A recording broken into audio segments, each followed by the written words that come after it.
Everyone, welcome back to my YouTube channel कन्नडॉक्स। My name is Kanishka. और अगर आप उनमें से हैं जो बुक्स या प्रोडक्टिविटी रिलेटेड वीडियोस को देखना पसंद करते हैं तो इस चैनल को सब्सक्राइब ज़रूर कीजिएगा। आपको भी लगता है कि जो लर्निंग पार्ट होता है वो काफ़ी ज़्यादा डिफिकल्ट होता है, कोई भी चीज़ जल्दी से याद होती ही नहीं है।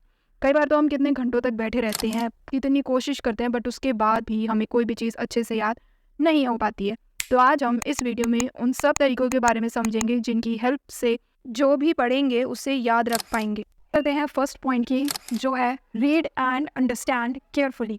अच्छा, आप ये सोचिए कि आपके लिए जो सबसे आसान लैंग्वेज है वो कौन सी है। या तो हिंदी होगी या फिर अगर आपकी कोई और मदर टंग है तो वो आपके लिए सबसे इजी होगी। जब भी हम इन लैंग्वेजेस में कुछ याद करना चाहते हैं तो हमें इन पर ज़्यादा मेहनत नहीं करनी पड़ती, हम बस इन्हें 2 या 3 बार पढ़ लेते हैं और हमें वो टॉपिक्स अच्छे से याद हो जाते हैं। इसका कारण ये है कि ये जो लैंग्वेज होती है इसको हम डेली रूटीन में यूज़ करते हैं। इसके कारण इस लैंग्वेज में जो भी हमें सिखाया जाता है उसका हर एक सेंटेंस हमें बहुत अच्छे से समझ आता है और हमारे अंदर ये एक विश्वास होता है कि अपनी इस हिंदी लैंग्वेज में या फिर अपनी मदर लैंग्वेज के अंदर हम किसी भी चीज़ को बहुत आसानी से याद कर सकते हैं। और वही जब हम दूसरे सब्जेक्ट्स के टॉपिक को याद करना शुरू करते हैं तो वो दूसरी लैंग्वेज में होते हैं, ज़्यादातर इंग्लिश में होते हैं, जिसकी वजह से हमारे माइंड में एक छोटा सा थॉट आ ही जाता है कि ये दूसरी लैंग्वेज में है इसलिए ये थोड़ा सा डिफिकल्ट होने वाला है। यहाँ पर आपको ये समझना पड़ेगा कि जब भी आप कुछ याद करने बैठते हैं और जब वो चीज़ दूसरी लैंग्वेज यानी अगर वो इंग्लिश के अंदर है तो आपको हर एक सेंटेंस को बहुत अच्छे से समझना पड़ेगा।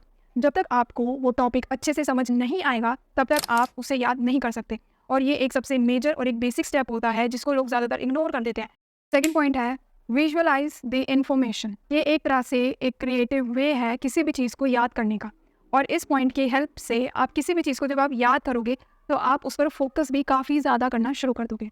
टेक्निक के अकॉर्डिंग जब भी आप कुछ याद करते हैं या कुछ समझते हैं तो उस टॉपिक से या सेंटेंसेस से रिलेटेड आप अपने माइंड के अंदर कुछ इमेजेस को क्रिएट करना शुरू कर दीजिए। सिंपल से एग्जांपल से समझते हैं। मान लीजिए कि आपकी क्लास में आपकी टीचर आपको एक स्टोरी सुना रही है जिसको आप ध्यान से सुन रहे हैं, समझ रहे हैं, और उसी स्टोरी को आप अपने माइंड में एक पिक्चर की तरह देखने की कोशिश भी कर रहे हैं। ऐसा करने से एक तो आप उस पर फोकस करना अच्छे से शुरू कर देंगे, सेकेंडली आपको वो स्टोरी काफ़ी ईजिली याद रहेगी और आप उस स्टोरी को अच्छे से समझ भी जाएंगे। और ये सेम तरीका आप अपने अलग अलग सब्जेक्ट्स में भी यूज़ कर सकते हैं। इसलिए जब भी आप कुछ पढ़ें या कुछ भी याद करें या समझें तो अपने माइंड में इमेजेस को बिल्डअप करना शुरू कर दीजिए। इससे आपको वो चीज़ें काफ़ी अच्छे से याद होनी शुरू हो जाएंगी। और पॉइंट आता है मेक नोट्स। जब भी आप किसी टॉपिक के नोट्स क्रिएट करना शुरू कर देते हैं तो उसकी हेल्प से आप बहुत ईजिली उस टॉपिक को याद कर पाते हैं, उसे समझ पाएंगे और कहीं पर भी रिवाइज कर पाते हैं। नोट्स में सिंपली आपको जो टॉपिक होता है उससे रिलेटेड जो भी इंपॉर्टेंट इन्फॉर्मेशन होती हैं उनको पॉइंट्स में लिखना होता है। इस तरीके से नोट्स प्रिपेयर करने का एक रीज़न ये भी होता है कि जब भी आप किसी इन्फॉर्मेशन को पॉइंट्स के अंदर याद करते हैं तो वो आपको जल्दी याद होना शुरू हो जाती है। वही अगर इन्फॉर्मेशन पैराग्राफ के फॉर्म के अंदर होती है तो उसको देखकर ही हम काफ़ी ज़्यादा कंफ्यूज हो जाते हैं और उसे याद करना तो और भी ज़्यादा कॉम्प्लिकेटेड हो जाता है। फोर्थ पॉइंट आता है यूज़ फ्लैश कार्ड्स।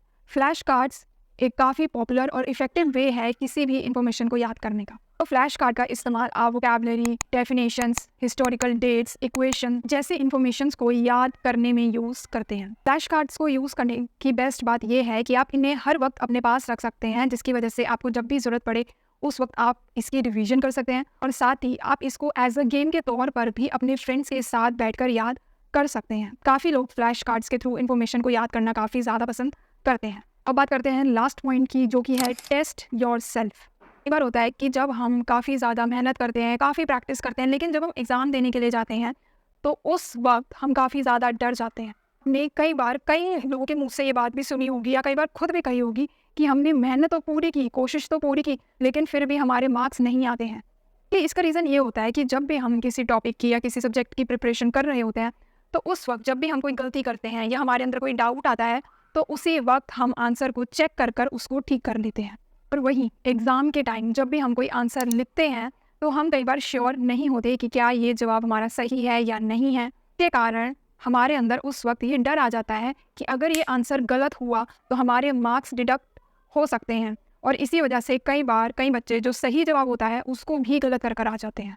और इसीलिए हमें अपने आप को टेस्ट करना काफ़ी ज़्यादा ज़रूरी होता है। आपको टेस्ट करने का जो बेस्ट तरीका है वो ये है कि जब भी आपका कोई एग्ज़ाम हो, कोई भी टेस्ट हो, तो कोशिश कीजिए कि उस एग्ज़ाम से पहले या 5 से 6 क्वेश्चन पेपर अपने पास लाकर रख लीजिए।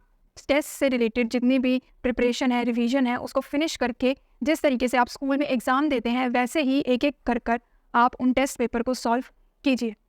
ऐसा होना भी पॉसिबल है कि जब आप अपना पहला टेस्ट कंप्लीट करेंगे और उसके बाद जब आप उसे चेक करेंगे तो शायद आपकी एक्सपेक्टेशन से कम मार्क्स आपके आएँ। उस वक्त अपने ऊपर डाउट करने की बजाय या परेशान होने की बजाय आप ये चेक कीजिए कि किन टॉपिक्स के अंदर आप मिस्टेक कर रहे हैं। उन टॉपिक्स को अच्छे से पढ़िए, समझिए और फिर अपना नेक्स्ट पेपर सॉल्व कीजिए।